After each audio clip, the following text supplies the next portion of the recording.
Stacey Simms is the host of the award-winning podcast Diabetes Connections and the author of The World's Worst Diabetes Mom. Stacey's son was diagnosed with type 1 diabetes in 2006, 1 month before he turned 2 years old. And Stacey started blogging about her family's experience with type 1 diabetes a few weeks later. But for more than a decade before that, she hosted Charlotte's Morning News on WBT-AM, the city's top-rated morning radio news show. Stacey has been named to Diabetes Forecast magazine's 12 People to Know, as well as the Charlotte Business Journal's 40 Under 40, and as one of the 50 most influential women in Mecklenburg County by the Mecklenburg Times. The Diabetes Connections podcast has won numerous awards, including Diabetes Forecast magazine's top diabetes podcast, and the Podcast Awards, People's Choice Top 10 Health. Stacey lives in Charlotte, North Carolina with her husband, their 2 children, and their dog, Freckles. Stacey, welcome to the Go for Launch podcast.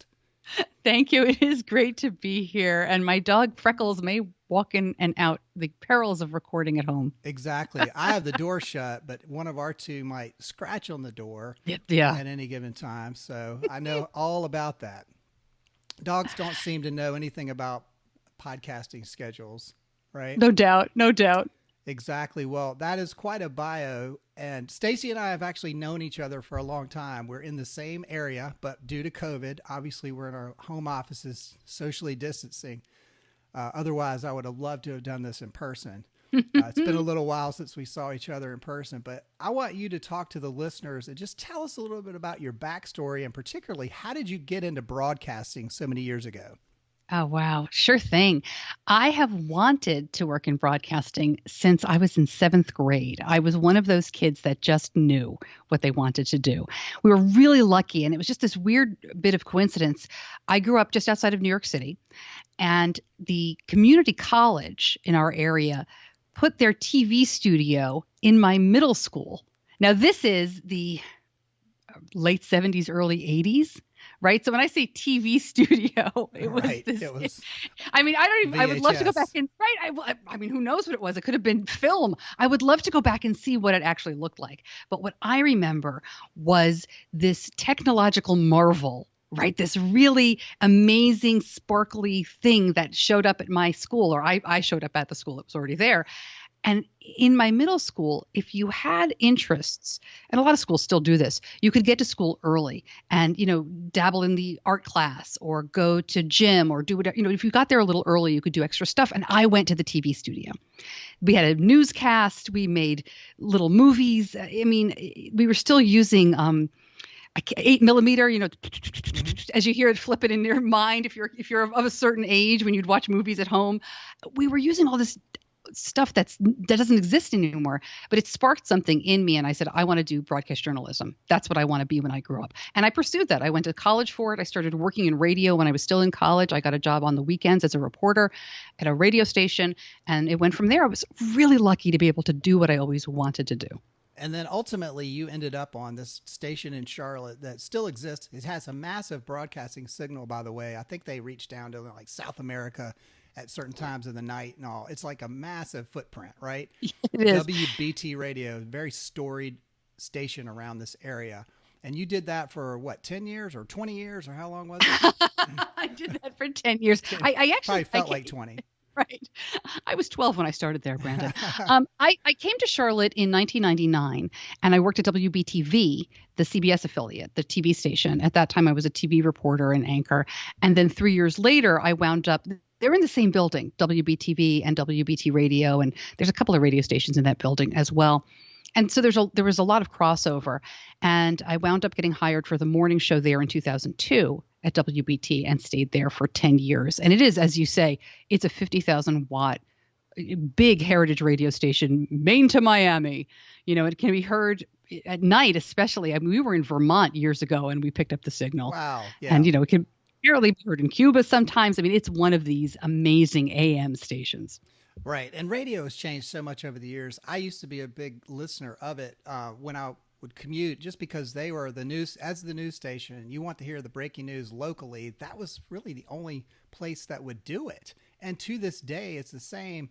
And I'm sure you saw over the years all the massive changes happening in radio. It used to be that people like yourself would physically show up, every morning with 2 or 3 people on the crew and be there for 4 or 5 hours, right? Now, a lot of these slots, especially in the afternoon and the evening, they're pre-recorded, right? It could be done a week or 2 weeks, 3 weeks before by some person who went in on a Saturday at 3:00, dropped a bunch of commercial spots in, and there's just equipment running all these shows, right? Yeah, well, and it's funny, Britt, I have to interrupt myself before we talk about radio, which we could talk about all day. I'm just laughing because I am such a radio person. I keep forgetting this is video. I mean, you told me, but I forgot to put my lipstick on and make everything beautiful. But I'm worried about my facial expressions. I'm not used to being on video. So when you mentioned, I felt myself roll my eyes already. So I apologize in advance for my inadvertent face. Exactly. So for people that are listening to this, because it's a podcast, we're actually doing this on video as well. This is for me a new thing. I'm trying to step out from my own shell, being reticent to be on video. And this is my way of doing it for now. It's just, hey, I'm going to try it, see what happens. But I'm like you, Stacey. I'll think about, oh my God, I'm not smiling enough, or am I licking my lips, or what does the background look like? I totally gutted this and redid all this. It looks fabulous. I didn't mean to interrupt and get off track. No, not at all. As you listen, I know that's very rude to do. So let's get back to radio. But this is fun because we're friends, and we're also going to be geeking out about being good. Okay. Yes. Doing podcasting, right? So you moved. At what point did you hear about podcasting and think, oh, that sounds interesting? Well, I'm laughing because and again, I forgot, but I have a podcasting shirt on. Which is one of our show hosts, by the way, Libsyn, Libsyn. That's right. I love those guys. Yep. I'm an affiliate. So go Libsyn. There you go. We both host I'm sure you host your podcast on Libsyn, right? I do. Yeah. So it all kind of ties together. I mean, you were asking about radio, before I sidetracked us, but I'll definitely get to podcasting from there. But as you said, radio has changed so much, and it isn't even just the voice tracking, which is when DJs and show hosts will record their shows well in advance, and you could have one personality recording for 10 radio stations. I mean, that's a little much, but certainly 3, 4, 5 radio stations could share one host, and it's a little different on the AM. But we all are familiar with the syndicated talk show hosts. And I think what we also kind of saw the writing on the wall when the personal people meter came in, PPM measurements, and that changed everything. I want to say probably in the late 2000s, it started really coming in and making changes because it changed how everything was measured. And so it changed how people wanted to sell radio time and host staff radio time, that kind of thing. And if you had an AM station without an FM counterpart, you really were starting to be left behind. And that's why you saw a lot of these heritage AM stations grab up smaller FM signals in their town and simulcast or change. And that's, again, another long story. But WBT started changing too, just like everybody else. And everything is cyclical. So, I mean, every 10 to 15 years on most AM radio stations, even FM, you're going to see staff turnovers. There's very, very few people that work in radio at the same place for 20, 25, 30 years. It happens, and it should be celebrated. I mean, those people are amazing to have done that day in, day out, and they often have an amazing community behind them, but it's rare. And so in the late 2000s, when things really started changing in radio, it became a question of, well, how much longer am I going to get up at 2:30 in the morning, right, and go to work? And I had done mornings in television before that too. So I did a total of 13 years of getting up that early. Wow. And it changes you, and it's very difficult, and you don't get used to it. I'm not complaining. It was a great job. I loved it so much, and I miss it sometimes. But for podcasting, I had been listening to podcasts since, way back when, 2005, 2006, when you had to plug your iPod into your computer to download the podcasts. Right. That's where it all comes from. And I listened to all the NPR shows. I didn't tell anybody WBT at the time, but I listened to all the NPR shows, all the interview shows that I loved.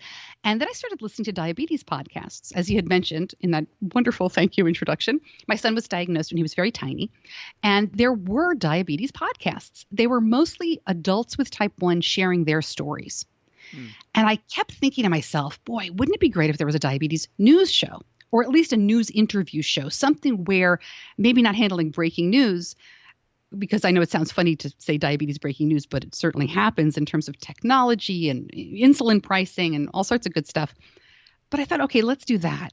And so over the years, that idea just kind of percolated and percolated. I knew I couldn't do it, have a full-time job. I have 2 kids as well. It was just too much. My husband owned a restaurant at the time, so life was bonkers for many years. But then once I decided to leave WBT, that's when I thought, okay, I can get this done. And I started it in 2015. Okay, so you hit on one key thing already, which if people are perceiving this, anybody who's ever thought about doing a podcast, it usually starts with a couple of C's, like they're interested in a particular topic, like you were a mom of a child with diabetes, you were already listening, but then you thought there's not a podcast for people like me, moms of kids with diabetes. Wouldn't it be great if, and that's usually when the light bulb goes off, wow, if there's not a podcast for that, why not me? Why not do it? Now, of course, you, Stacey, I would think that's a given because you already had been a broadcaster and you're like, I got the chops for this. I got the voice and I know how to talk onto a microphone. A lot of us aren't like that. We're like, which way do I talk? And how do I do these things? But so I feel like you were probably comfortable with the concept, right? But was there any reluctance or thoughts at the time going, yeah, do I have the moxie to do this? Who am I to talk about diabetes? What is anybody going to listen to Stacey Simms? I'm a radio person and been on TV. What do I know about diabetes? Was there any of that sort of imposter syndrome stuff going on in your mind? No, I'll be quite honest with you. The question that came up for me was none of that, but it was, I don't know anything about the technical side. I mean, when I started in television, and I'm kind of dating myself, but this is a throwback even for the time I started, we had a big union in my TV station, and I couldn't touch any equipment. In fact, it was the Teamsters Union. That's another story altogether. Don't touch that, Stacey. Right, don't touch that. And I couldn't lift a camera. I couldn't press a button. I could talk and write, but I couldn't do anything else. And it was the same thing all the way coming up until I came to Charlotte. And but even so, there was so much staff at the time, and it's funny to think about now because they call them multimedia journalists, MMJs. Mm-hmm. We call them one-man bands. Yes. And I was one briefly. I spent 1 year at Time Warner Cable or Spectrum News, whatever they call it now, in between WBT and starting my podcast. And I'll tell you why. It's because my family needed the health insurance. My husband was a business owner, but I was always the health insurance lady. And we looked at the numbers and we said, all right, we can do this, but we need a gap. So I took a job schlepping a camera around Charlotte as a one-man band, a multimedia journalist. Yes. And it was very eye-opening. It was a lot of fun, but it was very it was interesting. I'll put it that way. I'm glad the equipment is even smaller now than it was then. But the question for me was, how the heck can I start a podcast? I don't know how anything works.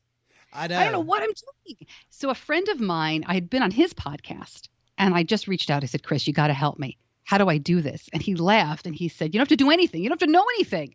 Plug in a microphone, sign on with a podcast hosting service like Libsyn. I'm still not sure exactly what an RSS feed is, but they take care of everything for you. Yeah, I've been trying to explain RSS to people for 20 years. Really rich syndication or really simple syndication, whatever. It's basically how podcasts get out into the wild. That's all you need to know. But you make a great point, Stacey, and that's actually what many people I've encountered, including myself. Just like you in the early days, it's like, oh my God, this looks really complicated. At the beginning, though, you really only need 2 things. You need a microphone and you need a computer. And then, of course, it gets a little bit more complicated. Obviously, you need to record the sound into something, but there's programs that are free, QuickTime on the Mac or Audacity for both Mac and PC. There's just software that's free. So as long as you have a microphone, ideally better than the one built into your PC or laptop or whatever. But you get a microphone. I'm using one that's less than $100. It's awesome. ATR 2100. I don't know. You're probably That's what I have. There you go. Right. And by the way, I also have a closet full of Shure SM58s and all these other fancy mics. And I've had the mic stands going and all this crap. And it just gets to be, it's like too much. I just want to plug in the USB. It works. And by the way, this little gizmo, they've got a new version of this, which I'm totally jazzed to get. It's a little bit more. It's maybe $120 or something. The ATR 2100X. Now we're geeking out, right? No, wait. I'm just gonna jump in and say, please. And this this in very stereotypical fashion. This is one of the big differences between boys and girls in podcasting. Most of the women I talk to in podcasting don't have a closet full of microphones. Okay. Yes. I'm sorry. No, there's no apology. Yeah. No, it's true. It's My wife's like, to me yeah, that most men will say, "What do I need in terms of equipment? I'm going to go get a soundboard. Yeah. I'm going to go get this fabulous microphone and the boom mic and the this and it's da, da, da." And most women will say, "How can I really reach my audience? What value will I provide? And am I good enough?" And it's not an either or. There's lots of overlap. I get it, but to me it's so interesting just to see those kinds of differences. And so I did get a microphone. I actually started with a different microphone. So I'm a big fat liar because I do have a microphone back here and some other gadgets. But I had a Blue Yeti, which I used for a little while. Didn't like that much. It wasn't as rich. And then I have a couple that I take on the road. I have some remote stuff because in the days before COVID, I traveled a lot and went to a lot of conferences. And so I have a lot of on the road stuff. But yeah, I love my ATR 2100. And I'm thinking of the Samsung QTU is also really great because you can hold it and it doesn't make as much noise. Right. But they're sold out right now because so many people have started a podcast. Exactly. And so is the ATR 2100X apparently. So wow. like I went on bnh.com the other day and put in, hey, let me know when it's back in stock. And I got a thing. Hey, we're back in stock. But I bet they're already sold out 2 days later. Crazy. Okay, but let's geek out a little bit more. What's in your travel bag? What do you take on the road with you if you're podcasting?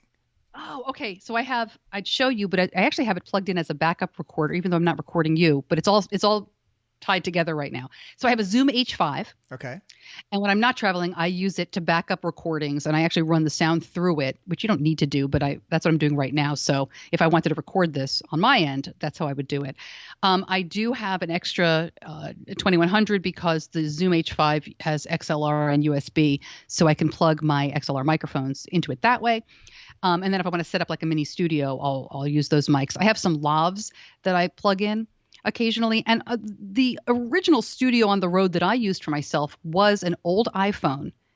And I plugged, gosh, I can't remember the name of the microphone now, but it was an iPhone microphone. Yeah. And it was easy to use, super portable. I think I used Twisted Wave as the app software that I would that I would record on. So, when you said you need a mic and a computer, you really just need a mic and a phone. But sometimes using an iPhone or an Android phone can just be a little tricky in terms of the connection. But that's what I used for conferences. I used to schlep a portable sound booth with me. Okay. And I have a great one. It was on Amazon for like $600. I think I got it for $30. It just must be discontinued. Yeah. I stopped traveling with that because frankly, it didn't make that much of a difference. And the microphones keep getting better and better. Even the microphone in your phone keeps getting better and better. Oh, yeah. So I stopped traveling with that. The only difficulty is sometimes those big conference vendor halls. They're like football fields long, and then you just have a little bit of background noise. Yeah. But that's the setup. It's pretty simple. It fits in a backpack. All right. Well, we're so much alike, Stacey, because I have a Zoom H6, which is killer. Ah, fancy. They have a new one now. I don't know if it's the H8 or whatever next in line, but it looks really cool for one thing. But those Zoom products are awesome. And like you said, you threw out a couple of real technical terms, Xlr mics. These are just the like old school broadcaster mics that you got to plug in these certain kinds of connection cords, and those are not the kind you can plug straight into your computer. So if you graduate, step up a level, and you start getting the better microphones, you're looking more like the traditional broadcaster. But like Stacey said, and I'm saying, you can get an ATR 2100 or one of the Samsungs, anything in less than $100, or a lavalier mic like you're talking about, the ones that little clip onto your shirt or whatever. That plugs straight into your iPhone. In other words, folks, the main thing is make sure the sound quality is decent. Yeah. That's the thing. If you're going to podcast, spend a little money and don't just record straight into your computer microphone. It's not going to sound so good. And that is one of the biggest turnoffs, isn't it? That when you listen absolutely. To a podcast, if it's, or something terrible. It's terrible. Well, let's talk about, from the podcast standpoint, you started your Diabetes Connection podcast. How did you build an audience, starting from ground zero? Yeah, well, I really was starting from ground zero. It's funny. There are some diabetes bloggers, and you mentioned I had started a blog, and other, advocates and authors who had a bigger audience. And my blog never had a very big audience. I really started it I said I started it for my WBT audience because at the time they wanted to know what was going on with diabetes and, oh, your little boy has it and what is it? And there was no way on that radio show to talk too much about our personal lives. So I started the blog for that. And then it became something just for me, really. But as time went on, I started getting a little bit of interest from groups to come and speak. People would find the blog and, kind of like what they heard or whatever, and I would speak. So when I started the podcast, I had this tiny little audience. I think my first episode got about 125 downloads after the first month. And those people were really committed, right? They knew me. They wanted to hear more. And it was a different kind of podcast. There wasn't anybody doing news and asking hard questions of the diabetes companies. They might have a guest on, but they would never ask them anything, more newsy, I would say. They would, there would never be a hard follow-up or an uncomfortable question. And so as I started doing that, I would just put it out on social media, the typical stuff. But I found that two things really helped me grow. One of them was in-person appearances, right? I'd go and speak at a conference. People would say, and again, remember, this is 5 years ago, and this still happens, though.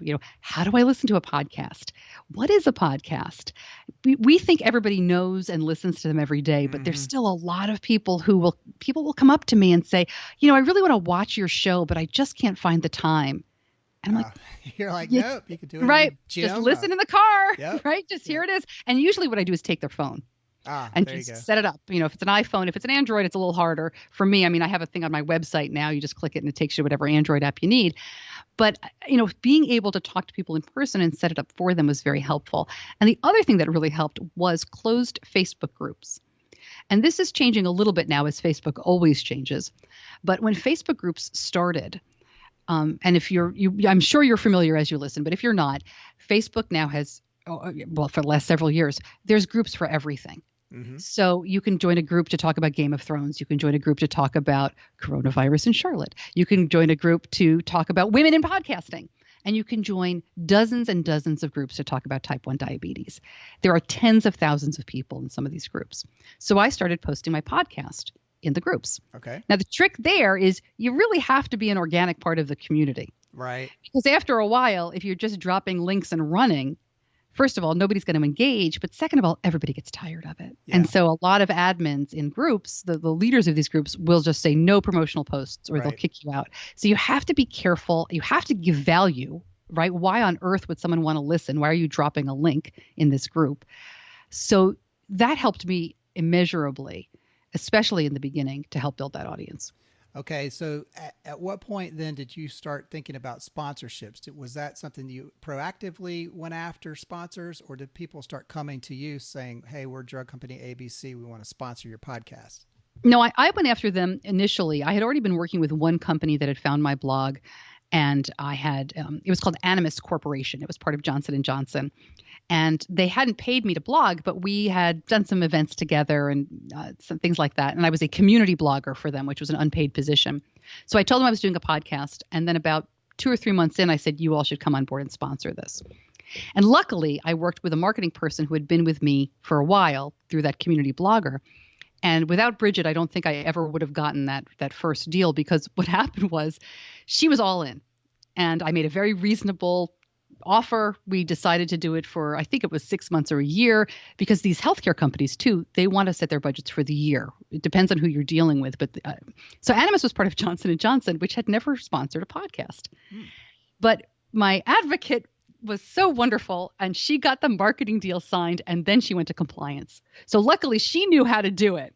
And compliance, in a healthcare company, this is not an easy thing to get through. Okay. So her feeling was, you've already paid for it. Now we have to make it work. And so thankfully I had her on my side. And I have to tell you, that philosophy has really helped me, because for me, my sponsors are now all medical companies. Okay.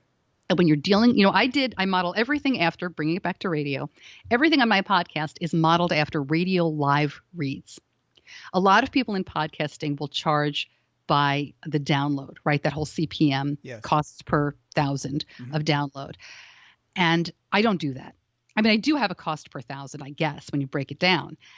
But I sell on my audience, my incredibly valuable and wonderful and hard to reach audience. And when you're selling a podcast, as you know, you're not selling the show, you're selling the audience. Yes. So I was able to turn that first deal into an amazing learning experience because I had to go through all the lawyers, all the compliance, figure out how to do what sounds like spontaneous live read advertising, but make it legal. Because when you're talking about healthcare companies, they have so many different hoops to jump through. Then, I can't talk about the used car company or whatever, right? It's very different. Right. So talk to us about pricing, and you don't have to get specific, but did that first deal, was it enough to just sort of pay the bills for your podcast hosting and make a little bit of money? Or was it like, hey, now I can pay the mortgage with this? Yeah, let's say somewhere in between. Okay. But I will give you some numbers because I think it's really important, especially Thank for you. women, Yeah. sure, to think about these kinds of things. I honestly don't think it's worth doing any podcast advertising for less than $100 an episode per week. And it's a little high, especially for people who think, well, I don't really have that big an audience, and I actually charge a lot more than that now. But I do think $100 is a good number because everybody needs to have real skin in the game. If somebody's paying me $10 a week, it's not worth the amount of work that should go into doing those advertisements. You should be thinking about, this is a client now. Mm-hmm. So it shouldn't be, I'm doing my show, I'm going to spontaneously talk about something maybe for 30 seconds or 45 minutes and, go buy them. You have to sit down, you have to talk with the client, you have to write it, you have to really be all in. And now you're working for them in a way, right? Sure. So I don't think it's worth it on either side to jump in on a very, very low level because I think it's a question of you get what you pay for. Now, on the flip side, there are reasons to do it for less. If you really are starting out, if you really have no experience, if you're thinking, what the heck is a live read, right? Or I don't even know how to write an invoice. Maybe there are reasons to start really low. But if you're going to treat it as a business, I think it does you and your client a disservice to pretend like it's not real advertising because it is. And so I also would encourage you to think about, as you listen, not doing anything less than 3 months because people have to listen and hear something again and again and again before they take action. And anything less than 3 months isn't going to be worth it to anybody. And if I could say one more thing, just a quick warning, a lot of people like to start with affiliate advertising, right? Nobody can get hurt with that. I've got a 20% coupon for the store. The only thing I would say, and I've been burned on this, I didn't realize when I started out, you must write into that deal that there will be no offers on a regular basis for more than your affiliate offer. Because otherwise, as I did, you may find yourself signing a deal, well, you'll give 10% off for my affiliate code, but every other week the company itself offers 20% off through its Instagram account. Why on earth would anyone who follows both of us decide to use my affiliate link? So it was really an interesting learning experience. Yeah, that's a great point. I've been burned on that too and continue to be burned on that with some of the companies I represent as an affiliate seller. Yeah. Where, like you said, my link will get you 20% off or whatever, but then they'll run these 35% off deals. And I'm like, you just screwed me because no one's going to click my link now. If they're smart enough to do the Googling and go to Retail Me Not or whatever and find a better code. But I love what you said, Stacey, about you don't have to worry so much about having this massive audience, right? We all look at the Joe Rogans of the world, Tim Ferriss, all these big names that have massive audiences, and they can probably charge $3,000-$4,000 per spot every single show they release or more, right? But in your case, what you were saying is instead of saying, oh, here's my audience, which is a couple thousand people or even, 5 to 10,000 people. Doesn't sound huge, right? Broadcast level, but you couldn't make as much money doing it by the 1,000 downloads as you could saying, no, the value is I'm reaching a very specific audience and my price is X. So when you set it that way, my question to you, Stacey, is has the company ever said, well, I kind of question that. Can you show me the numbers? Can you show me the stats? They probably don't even ask, right? Well, I do a media kit. Okay. Well, no, no one has had to ask because I provide. Okay. So, and I'll be very frank with you, that 5,000 audience number, right? That's like the magic number that people look at for advertising. I don't hit 5,000. Yeah. I've had episodes that do, but on a regular basis, I don't. Mm-hmm. And there's nothing wrong with that. It's funny, it comes back to WBT, that's where I learned everything about sales. WBT doesn't have a very big audience. Really? Don't tell them I told you that. Shrinking as we speak. Well, no, for well, it many is reasons. shrinking. Yeah, Really good. always. But it never did. But what it had was an older, wealthier audience. And it had an audience that's very easy to target to. If you're going to sell a boat in Charlotte, you're not going to sell it on, 95X. If you're going to sell a luxury home, if you're going to sell cosmetic dentistry, if you're going to sell all these things that are very expensive, you're going to try to go to the radio station that appeals to people with the highest income in town. I see. So that's why WBT always bills really well, because they're smart. They know how to sell their audience. Yep. And so that's what I modeled my audience onto. That's what I modeled my sales model onto. I also did a survey about a year in, very generic survey of my audience, education level, income level, and lots of stuff about diabetes. And podcast listeners in general are better educated. They have more money, that kind of thing. So I was able to, when I have a media kit that I give my prospective advertisers. In fact, it's coming up. It's August. I sell for 2021. I'll sell for the next year starting in August, because these people need time to set their budgets. I can't call them in February and say, hey, you want to spend some money with me? No, the money's gone. Yeah. You've got to do it when they're setting their budgets. So I provide them with general numbers. I provide them with growth. I provide them with social media numbers. And I also want to say, it sounds like it's all about the money. It's not for me. I got this most amazing email just yesterday about an episode I released last summer about women and type 1 diabetes. I had done a panel at a conference, and then I recorded it and put it on the podcast. And it touched on issues that had never really been talked about with women and type 1 diabetes. And this person found it and said, I'm just so thrilled that someone's talking about this, because no one has any information. There's no research done. I mean, to be blunt, it was menopause because people with type 1 diabetes didn't live long in the past. And now you can live a really long and healthy life. So when I talk about selling and money, and that's half of the equation. I just want to have a moment to make it clear. There's a lot of reasons to podcast and not make any money, and that's okay too. Getting this information out there is so valuable. And by the way, most of us that podcast don't make money. It's a labor of love in a lot of regards. And at some point, you can make money, but it is going to take some effort. And so that's the caution I always tell people is don't think that just because you think you have a fantastic idea and you think you can build an audience quickly, that it's going to happen. People can take 6 months, a year, 2 years plus. I've been doing this thing for 4 or 5 years. How long has the Diabetes Connection podcast been going on now? Just past 5 years. 5 years, yeah. Now, in that time, Stacey, are you doing all your own production and promotion, or do you have help along the way now? I do not edit. Okay. For my first 100 episodes, I had a podcast editor who was a college intern, and that was wonderful. But then I hired an editor.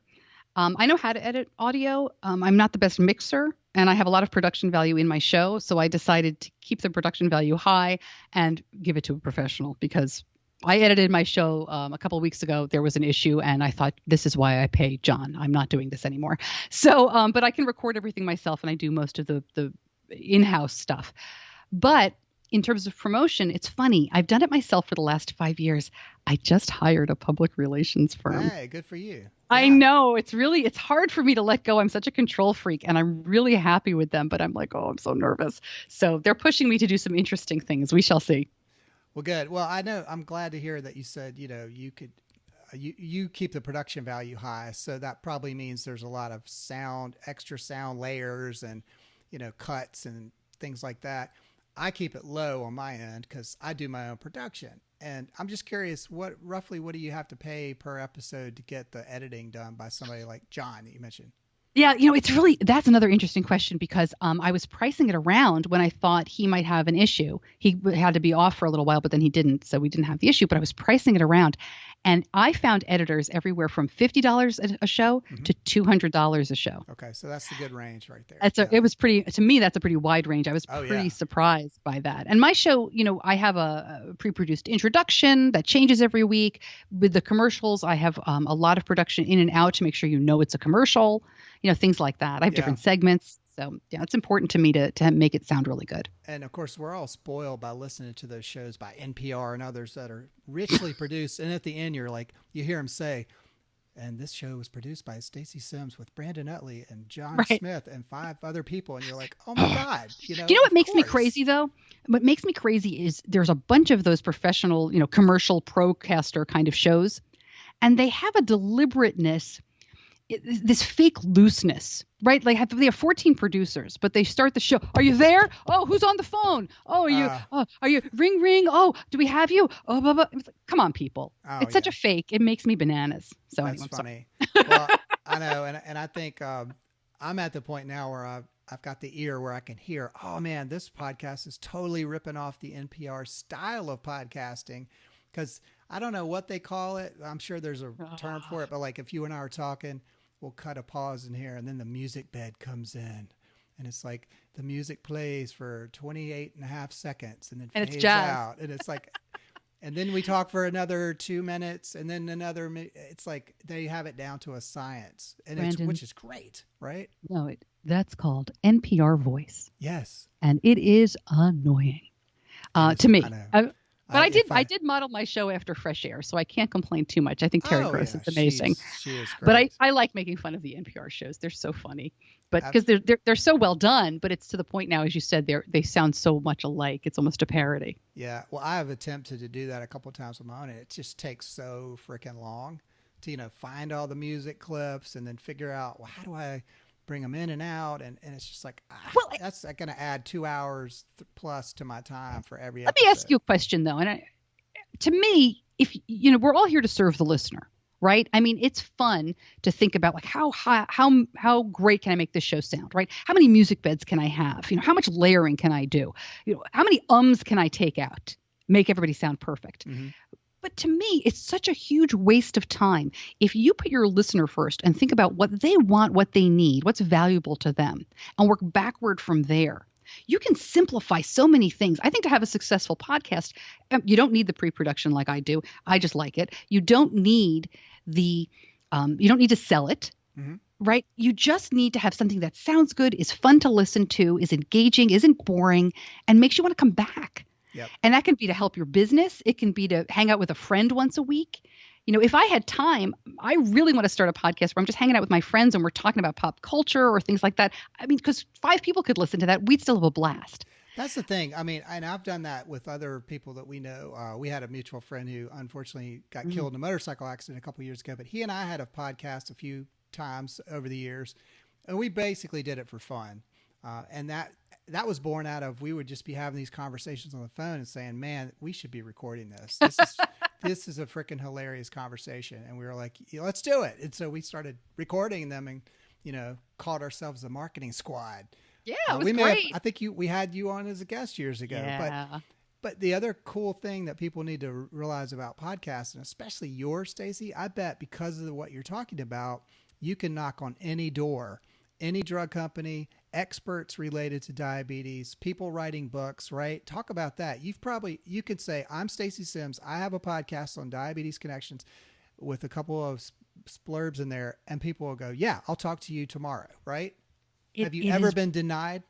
There are 2 guests that I have not been able to get on the show. All right. And I will get them. Is this because these are like A-list celebs with diabetes? Yes. Okay. Yes. All right. So we've got, A-list celeb, we've got Supreme Court Justice Sonia Sotomayor, who lives with type 1.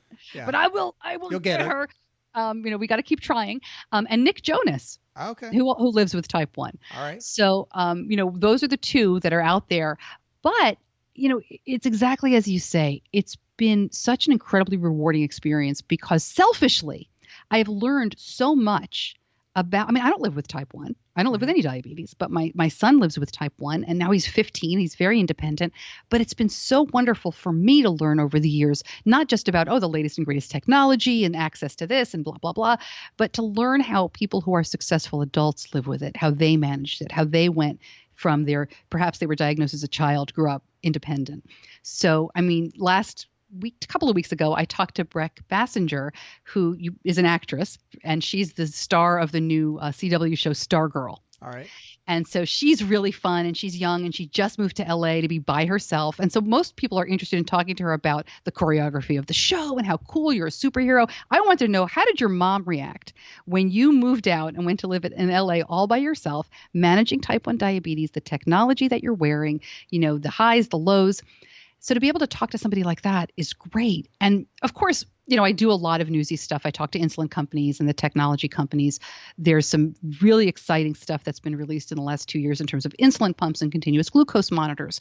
So I get to say to people, hey, my listeners want to ask about this. Mm-hmm. Why is this thing happening? Why is that thing happening? Why didn't you take this into consideration? How come it's so expensive? Yeah. Why can't you blah, blah? So to me, it's just so exciting to be able to reach, I don't know about anybody I want, but, to really dig into this world and to be able to ask the questions my listeners have is a huge privilege. And they have a lot of questions because every experience is different. They have questions that I don't think about. And so it's really great to be able to ask those questions. I love that. So again, to anybody that is passionate about a certain subject or topic, like this podcast, I typically talk to entrepreneurs, marketing folks, but I've been privileged to get knocks on my email inbox all the time from big companies saying, hey, we want to either be on the podcast or sponsor the show. And it's like, yeah, awesome.